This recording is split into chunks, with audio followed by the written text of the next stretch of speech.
Mrs. Urbanowicz, how do you feel when you hear the phrase that in World War II there were 6 million Jewish victims and others? How do you feel about the word others?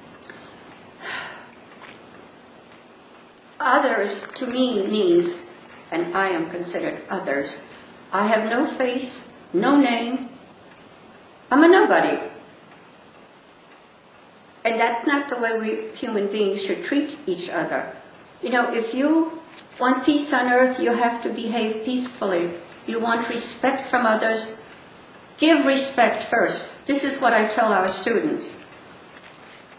Right. Otherwise, we will not have peace on earth. And that slogan, never again, will mean nothing eventually. Now, you just presented a letter that you wrote in 2002, when you were concerned with discrimination of the history of others in the education of Holocaust. Yes. Do you consider yourself a Holocaust survivor? I certainly do. So what's the controversy about the definition of the Holocaust survivor? I understand the plight of the Jewish people. I do understand that the word Holocaust, it's not copyrighted, so I can use that word. If the Holocaust Museum in Washington recognizes 11 million victims, then that's who we are. And I'm speaking about myself and my country. I don't think that human beings should discriminate against Poland and the Polish people by keeping us away from the word Holocaust. I have friends who are Jehovah's Witnesses, and we talk about that. I also know a Polish man who's invited me to speak in Pennsylvania. He's a Polish gypsy. And he had some strong words, too, that we are not being given the proper recognition. If you're going to always tell our students just the story of the Jewish plight, and I do agree that Jewish people suffered greatly. That's a given. We know that. But to live peacefully in this world, we have to teach the next generation how to treat each other, how to behave. Because we, my generation, we certainly made a mess of things. We did. We want to do better now. We want the younger generation, learn from our mistakes and don't repeat those things. Because you will never have peace on earth. Could you please tell me about your experience dealing with the US Museum of the Holocaust in Washington? The museum has been kind to me. They did have my partner with the book, Children of Terror, a book signing session. They were very good to us, very good. I know when the students come to the museum from all over the world, and they walk out of the museum, I myself interviewed parents and students who walk out. I asked them, what did you learn? They never mention that they learned something about the gypsies, the Poles, Jehovah's Witnesses, the gays, never. They only tell me what they learned about the Jewish history of the Holocaust. Mm-hmm. And I think it has to be broadened. I want the students to walk out saying, we saw what they did to the Poles, to the gypsies. I want to hear it. So then, you know, if the museum is getting 48 or 49% federal funding, it has to be broadened, the story. You cannot expect the next generation to live a peaceful life if you're going to show them one side and then the other side, that non-Jewish, think, oh, we don't have to worry, like that student said, about the Holocaust. We're not Jewish. They only kill Jews. I've been told that in a Montessori school when I introduced myself as a Polish Catholic Holocaust survivor. And I did always say that before I talk. there was a group of 2 or 3 boys standing in a corridor after my talk. And I heard the Jewish boy say to his friends, well, you know, all they do is kill Jews. You can't do that. And when I went to a Catholic school and he said, yes, the extermination was of 6 million Jews and put a period there, turned around to his friends and said, but we don't have to worry. We're not Jewish. Is that what we're teaching our children? Right. Hate doesn't discriminate. Could you please share with us your experience as a teacher of the Holocaust study? I learned from teachers and students, because I have a question and answer period after my talk. Our students are clueless about other victims. They're clueless. And I talk to the teachers sometime and I ask how you teach the Holocaust, this, that, and very, very often teachers tell me, we are mandated to teach only this much. I don't want to go any further. So I tell the teacher, I will go further. I'm not a teacher in your school. I'm not obligated to those rules. Mm-hmm. So when you go to the school as a Catholic Holocaust survivor, how is that being received? Surprised. Mm-hmm. They're very surprised. And I had wonderful moments from a teacher that invited me. And I remember going up the steps and she was waiting for me with open arms, a very handsome woman with gray hair. And she hugged me when I got to the top and she said, I've been waiting for you for a long time. Another experience in the same district, I was invited to speak in a public school. Walking me through the corridor, a teacher, she was the assistant principal, walking me to the auditorium, she said to me, I was not in favor of having you come as a Polish Catholic to speak on the Holocaust. I said, well, I'm here and I will do what I promised your principal. Mm-hmm. So I get both things. I get positive things from many Jews, and yet I get from the negative also. I try to balance things out in my head. People are people. Same thing goes like, some Jews think that Poles are anti-Semites, and they did terrible things during World War II to Jews. But there's another flip side to that. The Jews didn't behave that well either. Look at the story of Adam Chernyakov, who was in charge of the Warsaw Ghetto. I would have loved that man. He tried so hard to help his Jews inside the ghetto. He went to the Nazis for directives, can we do this, can we do that? And they would say, you can do this, you can't do that. And he had to juggle all this with his Jewish people. At the same time, they had to be put on a transport to Treblinka. And this poor Jewish man, he had to confront even the Jewish police inside the ghetto, because they had their own ambitions. They would take bribes so you don't get on that next transport for Treblinka. But to me, I always thought that was very human. We all behave that way. And Mr. Chernyakov of the Warsaw Ghetto, he wanted to see maybe the war will end in a day or two. We must survive as Jews. And the ghetto had Polish Christians who converted from Judaism, became Christians. They were inside that ghetto, and they wanted to go to church. The back of the church opened onto the ghetto. They were allowed to go. Of course, the doors were manned by the Jewish police for Mass, but they perished with the Jews. But they were already converts. But once you're born Jewish, you're Jewish to some people. You know, that's how the world is. Right.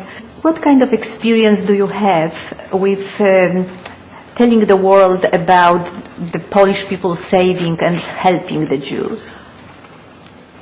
I do mention, especially some families, Polish, that risk their life. And I do mention to them that the Nazis in Poland, occupied Poland, there was a death sentence for helping Jews.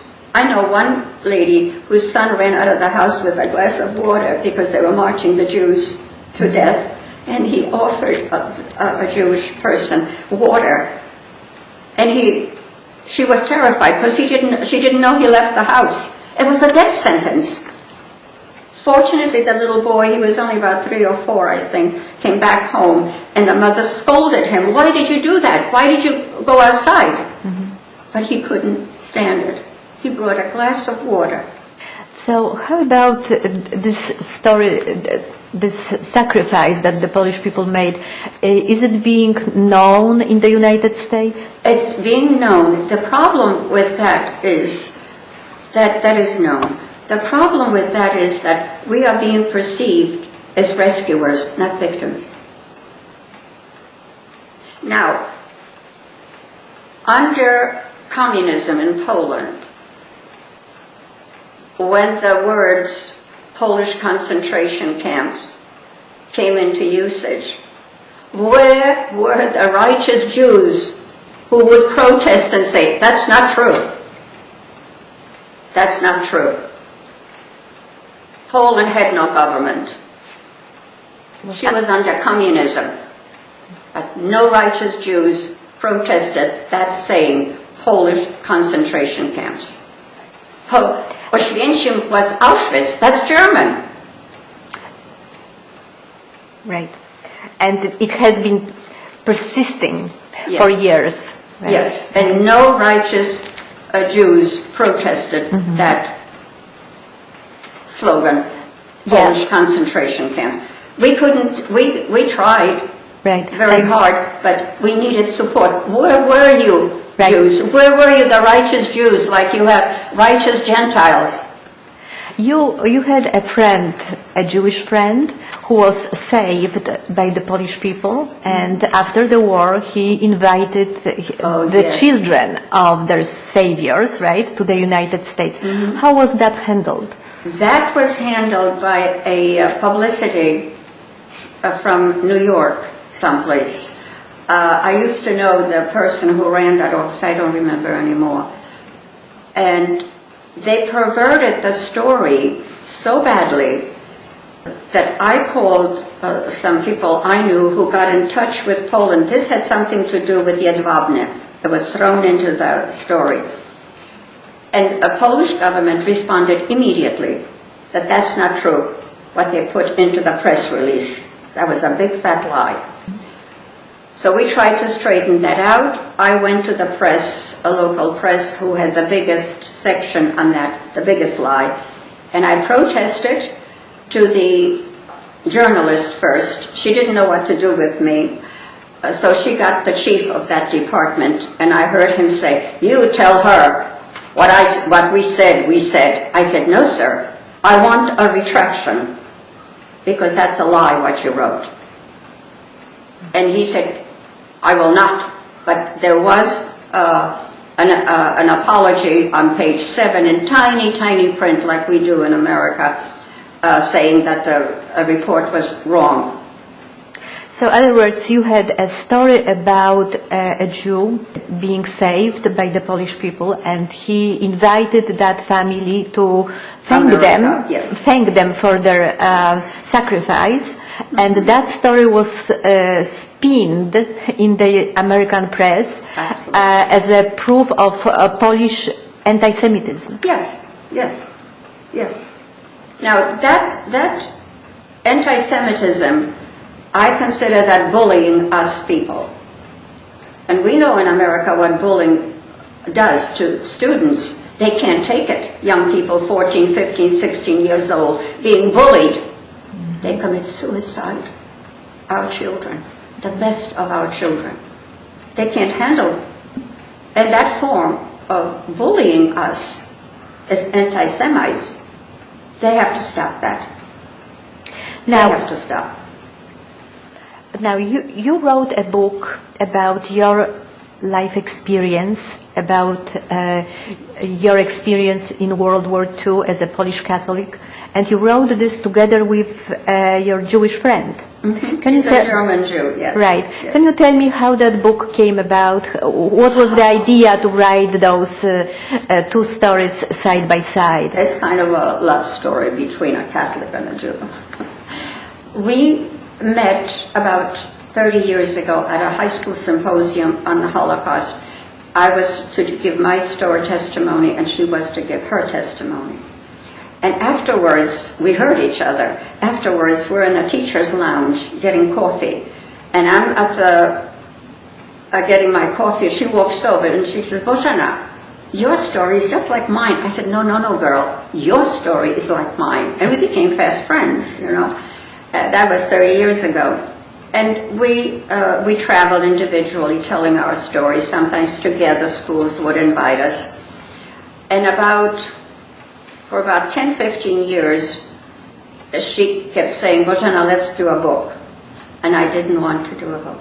But that was her initiative. She gets the credit for this. I always say that. Eventually, I invited to my house for a weekend, never suspecting that she had an agenda on her mind. She came in and started again. Let's do a book together. I didn't want to. I started to cry. I said, I don't want to go there anymore, to those memories. So we went for a walk, and the sun was behind us and threw a shadow. She's taller than I am. And I stepped up, and our heads were even. I said, look, Inga, we're the same. She says, girl, that's what I'm trying to tell you. We are the same. And the book had to be born. I couldn't argue anymore. Okay, but that is an interesting point, because you said you didn't want to do it initially. I didn't. Why? I didn't want my children to know about. They didn't. My children want to see me as mommy, period. They don't want to see the attachment of what I went through. They don't. Children are like that. But one of my sons is more interested. But when the book finally came out, it was a sensation on Amazon.com. There was one point, Inga called me, and she said, guess what, girl? For 2 weeks, our book outsold The Diary of Anne Frank. 2 75-year-old ladies wrote a little book, and we are a sensation. The public, I think it's 90% something in favor of the book. There was one thing Inga called and she said, but there's a negative. I said, where? She told me to find it on Amazon. And I read it, and it was very short. A woman wrote, the book is much too short, I wish it was longer. My girlfriend looked at it as negative. I thought it was positive. Mm-hmm. I mean, that's what a person would say, you know. Mm-hmm. Give me more of this story. Mm-hmm. It's too short. That was the only one we found that was negative. Okay, when the book, what was the year? 2009. 2009, and today we are at 2018, so 9 years ago. Mm-hmm. How the situation has changed? How has it changed? An incident in my neighborhood where I live. I was at a restaurant, and there were women cleaning up the ballroom it was. I got curious, so I walked over. I said, what are you doing here? It's so beautiful, and you're taking everything apart. And a woman looks at me, and she said, I know you. I said, but I don't know you. She said, did you write a book? I said, yeah. She says, I'm a substitute teacher in Illinois. I'm using your book as a teaching tool in the classroom. That was the best compliment I could ever have gotten. The best. She's using the book. She's actually using the book as a teaching tool to bring children together. What hate does, what it did, what hate does now, and continue to do, unless we humans change. Nothing's going to change unless we can help our children to change. Nothing. And how is the reception of this book in the Jewish community? Well, the endorsements that we got on the back of our book speak for themselves. It was 50-50. Catholics liked it, Jews liked it, to broaden the story of the Holocaust. Truthfully, what I experienced with those who invite me, Jewish institutes, they receive me in a positive way. They like the story broadened. I think human beings like to be in touch with other human beings, different human beings, but we do like to be in touch. And we would like to forget tragedies between us and live in peace. What bothers me sometimes, and when other European countries, I think it was England, Spain, Portugal, told the Jews to get out, Poland said, come to Poland, the door is open, you're welcome. And the Jews came. And they told other Jews, come to Poland, we are treated well here. What happened in the interim that now they hate our guts? What? What did we do? Could you please tell me a little more about your experience with the US Museum of Holocaust, specifically about, for example, the artifacts that you deposited with them? What happened to that?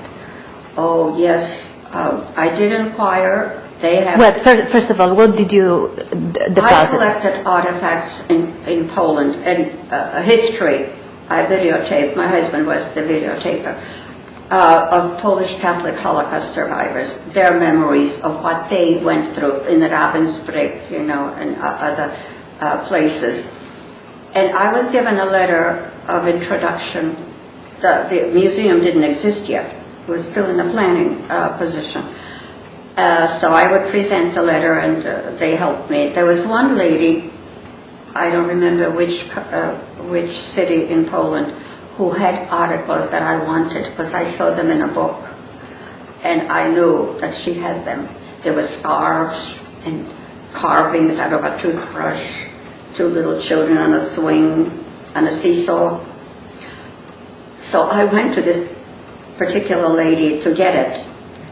She didn't want it to part with it, and I didn't want to go home. And she finally says, "You're not going home until you get something from me." I said, "Yes, I'm staying here until you give me something." So she finally opened a scarf, and she says to me, "What do you want?" I knew exactly what I wanted. It's those 2 little children on a seesaw going up and down. She gave me even more. Scarves, writings. Oh, I struck gold with this lady.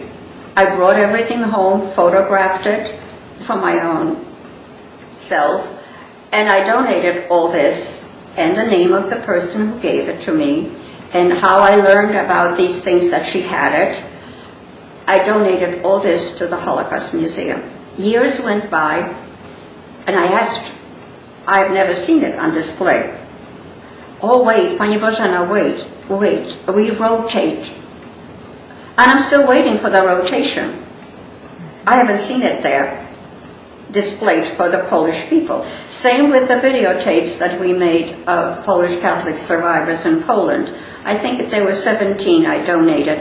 They were to be translated into English, and the public was supposed to have access to them. It took very long to have that translated into English. I did protest one time to somebody at the museum, why isn't the rest done? Because there were 17, I think. And I was told that they ran out of money for salary for a translator. Okay, it could happen. It could happen. I never said anything. But I am told that now all the testimonies have been translated into English, and it's accessible to the public if they can find it. Mm-hmm. How about the identification cards? Do you have your own? No, my girlfriend accidentally, Inga accidentally, was in the museum with me, and a student got her identification card and ran over to my girlfriend and said, "That's you, that's you." And she says, "Yes, that's me, I've never seen it, you know." So I asked them to do one on me. "Do you have one? Send it to me, I want to see it." Of course they don't have one. So I said, "Could you make one?" They said they want me to sign for it. I said, "I sign nothing until you show me how you portray me in a card." You know, who would sign anything in advance before it's printed about you? To this day, I have no card, to my knowledge. In the US Museum of That's Holocaust right. in Washington, D.C. I have a letter from a lady who was supposed to do it, but she didn't do it. That letter is almost a year old, but they didn't do it. I'm just, you know, I get to the point where I feel so beaten that nobody wants to hear our story. Nobody. You mean the story of the Polish victims? And so often I read, and others, gypsies, but the word Poles is omitted. I used to think it was a mistake. Now I know it's not a mistake, it's deliberate. It's deliberate. Why would you do that? If you want to live in a peaceful world, we don't do that to each other as human beings. That some human beings do. I have met a wonderful man at the museum. He remembers me better than I remember him. And I needed work, documents, archival, regarding my mother's story, because she traveled through concentration camps and we were in slave labor camps. And this gentleman says, "Bożena, you can access this yourself to get the archival travels of my mother, you know." I said, "Sir, I don't know how to do that. I was not good at the computer yet. I'm a little better now." And I thought to myself, hey, they get paid for doing this. So I said to the man, "I would like you to find my mother's footsteps in Germany during the war." He did. He was very polite. He got it all, sent it to me in a big brown envelope. Thank God, I was able to trace my mother's footsteps, the death march, and they even have us in their footsteps where we were after the war, during the war. So to put the book together, Waiting for Mama, I was able to get it, thank God, Holocaust Museum in Washington. They cooperated with me. So the book came out? Yes, the book came out last year in August, I think.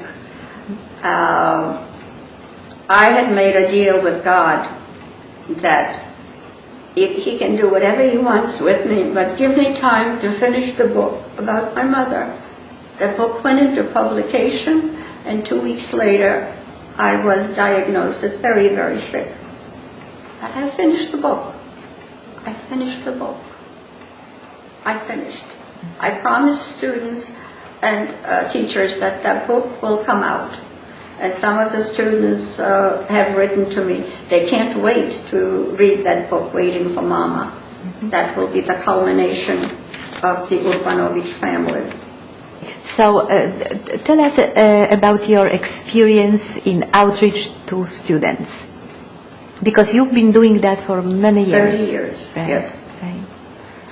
My experience with students and teachers. And teachers, but feedback from students that you are The getting. feedback from students is unbelievably good. I do get letters from students who say, "I'm Jewish, but I don't know that, I never heard of that story. My grandfather, a Jewish, is a survivor, but he never talked about anybody but Jews suffering." So he was, his eyes were opened, this student who wrote to me. He must have been about 13, 14. And he never heard this. And this was very interesting to me because I would have liked the Jews, the survivors, to talk more in a broader term instead of just exclusively about themselves. I know that being a Christian Catholic, we are brought up a little different. I understand that. But I want to see us respect each other for the differences between us. I have now a very nice Jehovah's Witness man who couldn't do enough for us because I'm getting old, and he comes and asks, what can I do for you today? The Jewish people don't really tell enough about the other people. How in the world is this earth going to be a peaceful place for our children to grow up in? Not when we spin hateful things about each other. We're supposed to teach our children the difference and respect. You're Jewish, I'm not, but I like you a lot because you're Jewish and you practice your faith. I want you to like me too. I'm Catholic and I practice my faith. We must be all right then. God loves us that way. Can you tell us about your experience at a Hidden Child conference? Oh, the first Hidden Child conference in New York. I had a Jewish girlfriend that I asked her, are you going? She said, yes. I said, can I go with you? She says, Bożena, do you really want to go? I said, yes, I do. We went to the conference. It was held at a hotel in Manhattan. And she left me, and I went to a workshop. And we were all to give our name at this workshop and identify ourselves. And I said the truth. I'm a Polish Catholic Holocaust survivor. Well, I had such angry looks. I walked out of the workshop. I'm walking through a corridor. It was empty, the corridor. And a woman from the workshop came behind me and hit me hard on my shoulder. And she said, you stupid Polak. Why would you do that to another human being? Why? I got very upset. And my Jewish girlfriend who brought me there, I told her about this, and she said, Bożena, I knew it was going to happen. I didn't want it to happen, but it happened. I heard testimonies by Jews painting us Poles as the worst creatures on earth. A bunch of anti-Semites. That's all we were. The pictures, testimonies were taken in another room. I stood by the door, and I heard things the Jews said negative about Poles. I walked away. I thought I was in a different world. Why would you hate anybody like that? Publicly. When I was invited to ADL to talk to them how I teach the Holocaust, a very wonderful Jewish man invited me there. And I finished my presentation to the group at ADL in New York, and I ended, is there any reason why you can't do that? I said, we can't. So here. So the Jewish man who invited me there apologized for the group. He wanted to do something good, and it didn't turn out. So what do you think is the source of this anti-Polonism? I think... Why is it so? I think things were good between Poles and Jews in Poland, but once Germany came in, and then communism, they turned the Jews against us. That's what I'm reading. There was so much during World War II posted all over Poland not to help Jews. Like there was one sentence I read, a paragraph. Poles are not allowed to go to the park to sit. Public park in Poland. Nobody protested. Nobody said anything. We were occupied by the Nazis. But there was, it seems like we Poles and Polish Jews, we were fine. We got along just fine until communism came in, Nazism came in, and they turned the world upside down and indoctrinated a different way of looking at Jews. We never thought of it that way, Poles, but they made us think differently about Jews. When, after the war, we had a League of Nations, now it's United Nations. Right after the war, in San Francisco, League of Nations had a meeting, and invited was Arthur Rubinstein, one of our Polish famous pianists. He came, he writes this himself, he came to the meeting and he saw all the flags hanging, and he says, "Where's the Polish flag?" He was a patriot. And they were told, he was told that they didn't know what to do because Poland is communist now, you know, and we were tiptoeing with the communists at that time. Well, Arthur Rubinstein took this matter into his own hands. He went to the piano and played Chopin like he never played before. That was his answer. Where's the Polish flag? The audience was silent for a few seconds and then stood up in thunder applause for Arthur Rubinstein, how he reacted to that. So Arthur Rubinstein, he wanted that flag there. If it's not going to be there, then I'm going to play Chopin like I never played Chopin before. And all these Polish Jews who succeeded in Poland, writers, painters, authors of poets, they succeeded because they wanted to succeed in Poland. And they did. Polish Jews always considered themselves Jews first. Now German Jews, according to my girlfriend who's a German Jew, German Jews considered themselves German first, Jews second. Do you think the Catholic faith has something to do with this animosity? Maybe. We're not perfect. Nobody could say that all Jews are perfect, all Poles are imperfect. I don't know. But the Catholic Church, being under siege also, our brightest professors were sent to Dachau for extermination. Priests, professors, the elite of the Polish society, they were exterminated in Dachau. They were the best that Poland had. Who was going to help us after that? The Church? The Church was under siege also. And the Church, even the Vatican, I don't know that much about the Vatican stand, could have done more. But this is hindsight. And it's always perfect. Hindsight. It's always perfect. So in my mind, I can't blame one more than the other.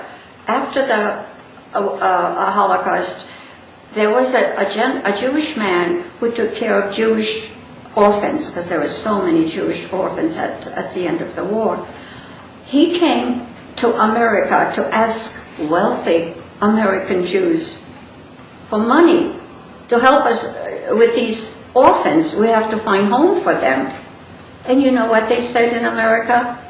Get out, not one dime for you. Is that how we treat each other? Is that what we think of our orphan children who need us? And I have heard people say, Jewish people, well, we did have a protest at Madison Square Garden. I said, yes, one protest of what Hitler was doing. Not enough. What would you advise the Polish people to do in order to get their story out? I would like to see more people like me. And I have friends, Catholic survivors, and they gave me a very lame excuse. Something like, but Bożena, you were educated in America, you speak good English. We don't. And my answer was always, I like your charming Polish accent when you speak in English. Americans find that very attractive. So don't feel intimidated that you have an accent, Polish accent. Doesn't matter.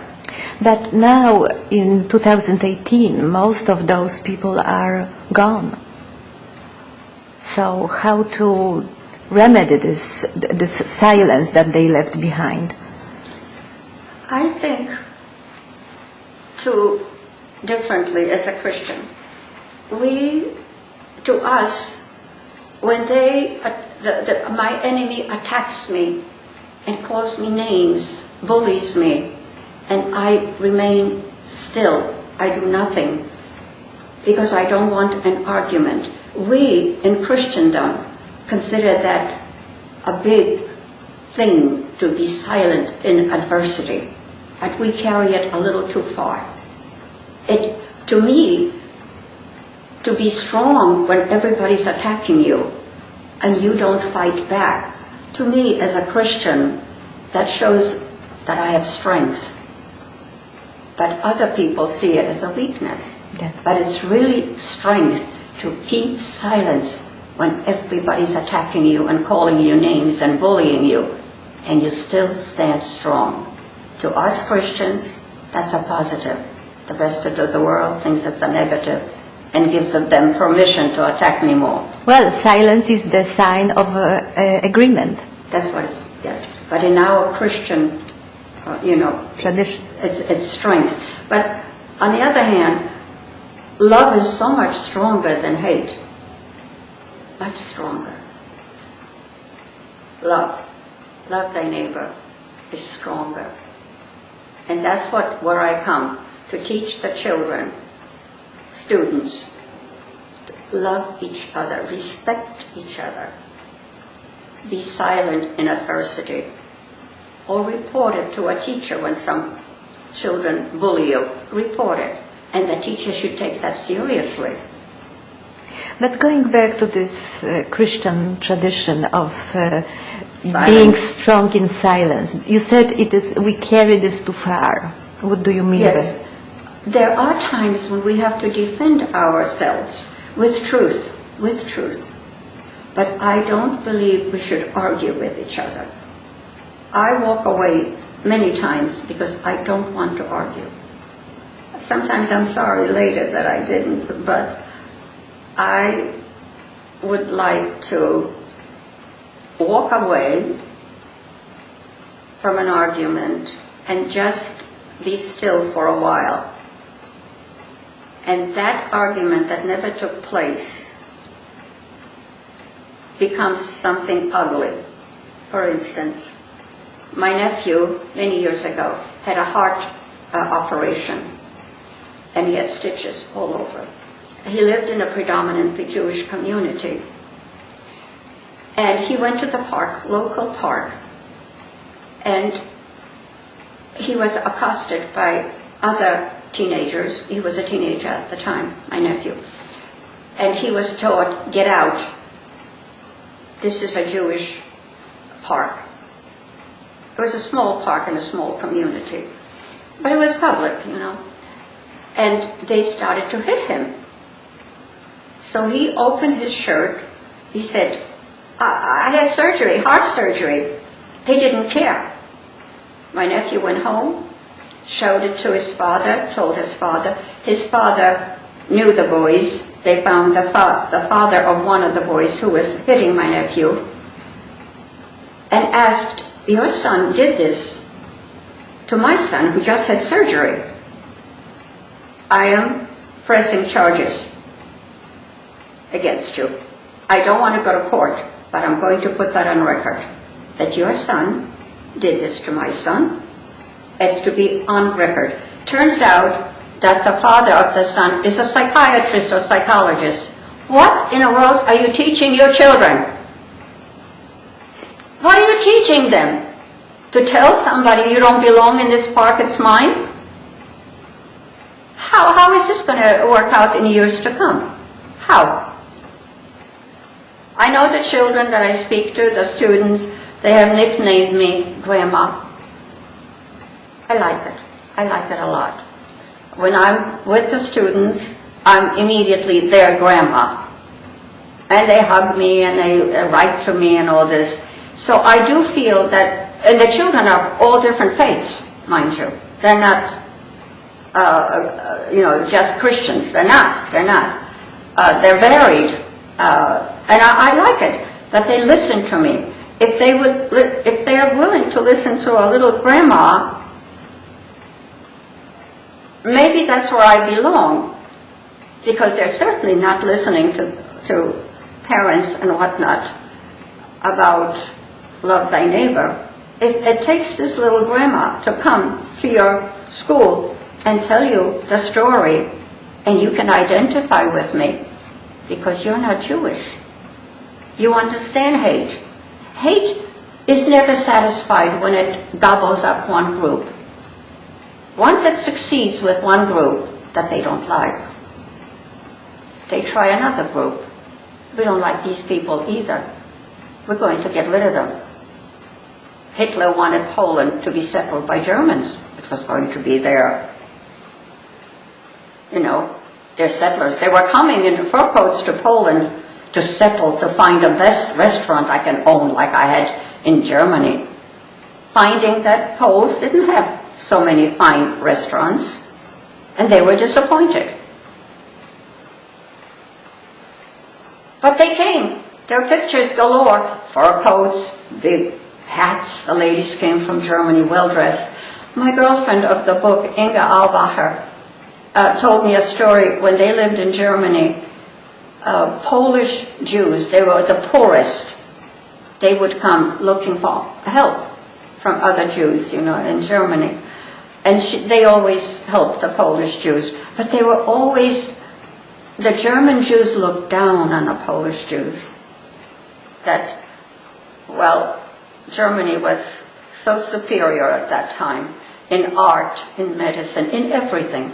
I remember my mother telling me when she finally came to America, after the war, when the Polish women came out of camps, it's now Poland, not communist, they talked among themselves. My mother told me that the talk was, how could Germany, such an educated country that had the best music, the best art, the best professors, the best books, the best, how could they do that to another human being? How could you? Concentration camps, experiments on the rabbits, the Polish rabbits, disfigured forever. I have pictures. I met them in Poland. Medical experiments on Polish women. Oh yes, the rabbits, they were called. I met them. I saw their legs. I saw their shoulders being disfigured forever. And they chose, the story went from my mother that they were choosing the most beautiful Polish women to disfigure them. Right. What kind of a nation are you, Germany? You had the best of everything. We admired you. We do good, we do bad. That's what human beings are like. We screwed up as Poles. Jews screwed up as Jews, like Chaim Rumkowski in the Lodz ghetto, who came to Warsaw ghetto and told Adam Czerniakow, hey, I have the best concentrated ghetto in Lodz.